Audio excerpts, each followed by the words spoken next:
ఎంతసేపు regular commercial సినిమాలు చేయాలంటే కుర్ర హీరోలకు కూడా బోర్ కొడుతుంది కదా. ఏదో ఓ టైంలో వాళ్ళు కూడా లైన్ దాటాల్సిందే కదా.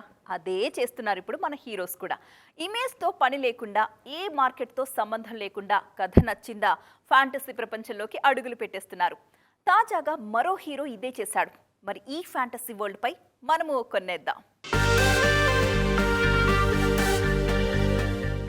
మన కుర్ర హీరోలు కమర్షియల్ కథలు కాకుండా ఫ్యాంటసీ ప్రపంచాలు కావాలంటున్నారు. బడ్జెట్ కాస్త ఎక్కువైనా పర్లేదు, అలాంటి కథలే చేస్తామంటున్నారు.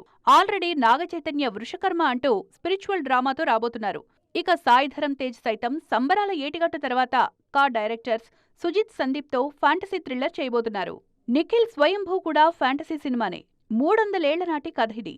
భరత్ కృష్ణమాచారి తెరకెక్కిస్తోన్న స్వయంభూలో యోధుడుగా నటిస్తున్నారీయన.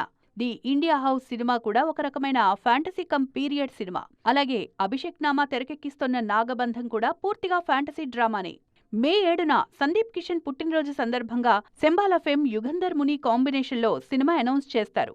ఇది కూడా ఫ్యాంటసీ సినిమానే. ఈ పోస్టర్లో ఓ బిడ్డ, ఖడ్గం, సింహం ఉన్నాయి. ఇవన్నీ చూస్తుంటే ఫారెస్ట్ అడ్వెంచర్ అని అర్థమవుతోంది. అలాగే పవర్పేట సినిమాకు సంబంధించిన టీజర్ కూడా విడుదల చేశారు మేకర్స్. మొత్తానికి ఫ్యాంటసీ సినిమాలే కుర్రాళ్ల మనసుల్ని దోచేస్తున్నాయి ఇప్పుడు.